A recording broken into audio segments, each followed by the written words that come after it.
Love this podcast? Support it and sponsor today. Simply head to ozcastnetwork.com for details. The information contained within this podcast does not consider your personal circumstances and is of a general nature only. You should not act on it without first obtaining professional financial advice specific to your circumstances. Paul Atherton is an ex-Wall Street advisor on a mission to help young people win back their financial power, wealth and security. He does this by helping them understand the hidden world of finance, risk and investments, helps them figure out how it impacts them, and to seize the opportunities to make it work to their advantage. This is Paul Street Journal. How are you, Paul? I'm very well, thank you. That's good to have you on. So, Paul, can you tell me, I'm a little clueless myself, what is superannuation? Well, that's a great question, Tim, and many people have this question, so don't feel out of the loop. Superannuation was introduced by the Keating Labour government back in 1992, and to address what many of the Western world was facing, which was a demographic dilemma, where less and less people were supporting a larger retirement community. The feeling was that would get so burdensome to the government and the government coffers that we would need to introduce a scheme in which there was a decent amount of money saved by the community in order to support their retirement and retirement needs. And so that was introduced by the Labour government, by Keating. Initially, a percentage of the income was placed aside by the employer, placed directly into some retirement or superannuation fund, and that now currently stands at 9.5% of your income. That's how it's calculated, but it's not taken out of your income. It's to be clear, this is a portion placed by your employer into a superannuation based on your income. So, for example, if you earn let's say $100,000 a year, 9.5% means $9,500 a year is also placed in addition into a superannuation fund on your behalf by your employer. Right, and so has that kind of come into effect in terms of its economic impact for Australia? Or yeah, depending on who you talk to, there are varying degrees on the success of superannuation. From my perspective, I think it's been incredibly successful, an extremely good move by the government. At the moment, I believe the superannuation funds itself, if you would pull it all together, it's like the 5th largest pool of cash in the world, soon to be the 4th. So we're accelerating in terms of the pool of cash. This is a good thing. People need this money for retirement.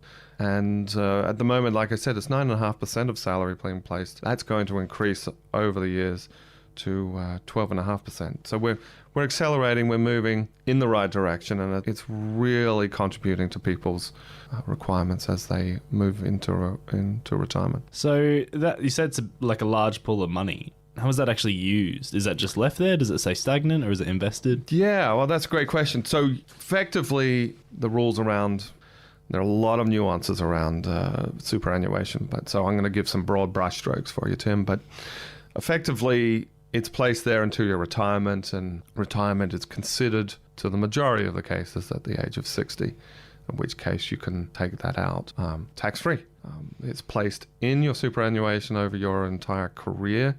Every time you earn a little bit of money, 9.5% at the moment, and like I said, increasing, your employer will also place money into that superannuation fund, and that will increase over time. That's taxed, it's tax preferential at 15%. So all the money that you earn, all the capital gains, all of the income that you earn from those investments, which can be substantial. If you think about a 40, 50-year career, my gosh, that's an incredible sum of money. And then when you reach the retirement age of 60, you can take it out as a lump sum if you like, go on a big holiday, but you can take it out tax-free.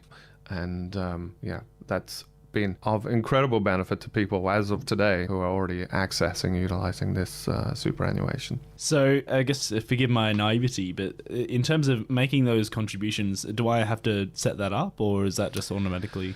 Well, most employers have a scheme. The way it works in today is we have far more flexibility. There are some industrial award systems which will limit your choices, but effectively you have unlimited choices. Now, what most people do, certainly the people that I consult with, they tend to use the default super because they're too busy getting involved in their work, and they go, okay, that's good. One super is as good as another.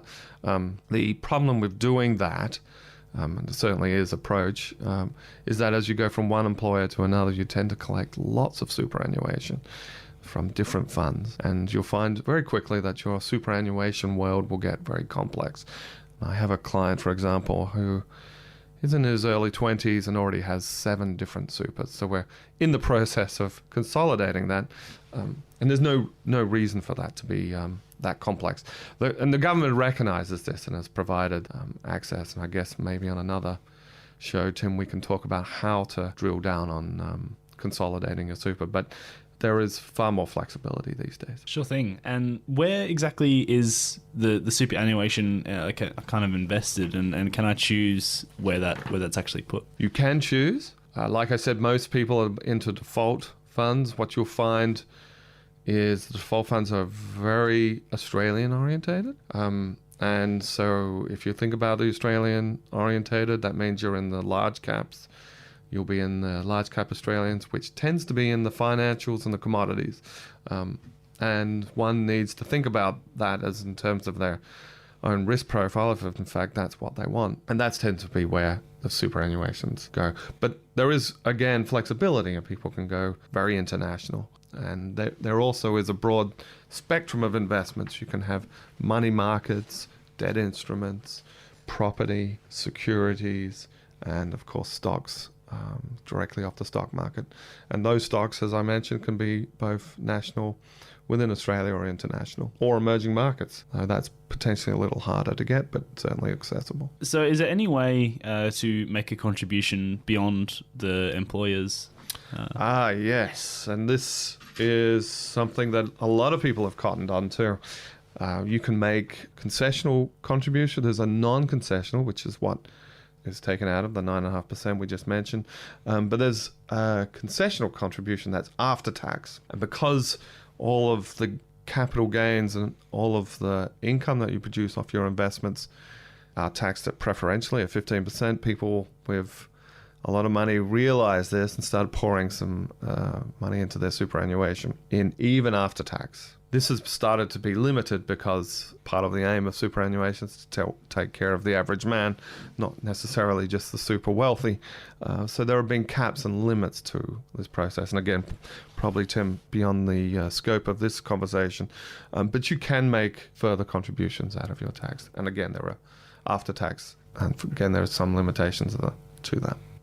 It's my understanding, I think, that there's actually incentives to contribute, and the government will... There are, yes, and I think if you're referring to what I think you're referring to, for people that earn under $37,000, they will place in on a 1 to 50% ratio. So for every dollar you put in, they will put in half a dollar to match for people that are on the lower income.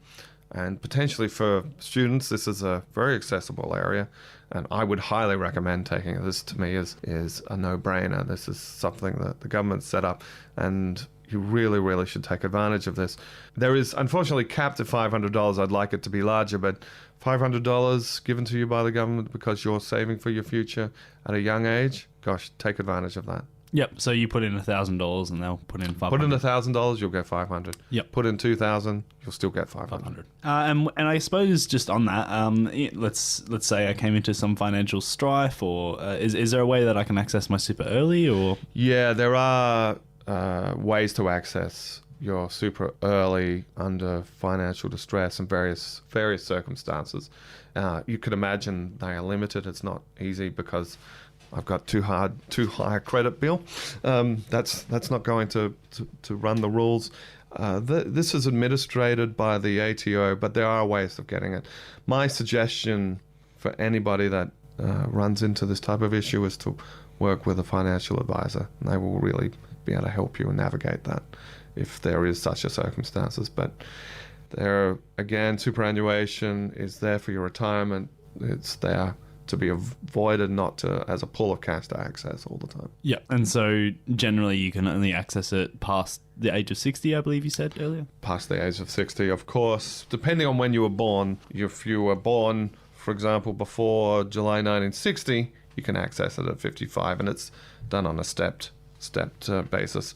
But effectively, everybody, certainly at my age and older, anyone post 1964 is will be accessing it post the age of 60. Mm-hmm. There are some nuances to this, and there are ways to work with that. There are transition to retirement processes, and again, I guess beyond the scope of this conversation, but effectively at the age of 60 is retirement. Cool. Oh, well, thank you for joining us, Paul. Well, thanks, Tim. Been a pleasure. Love this podcast? Support it and sponsor today. Simply head to AuscastNetwork.com for details.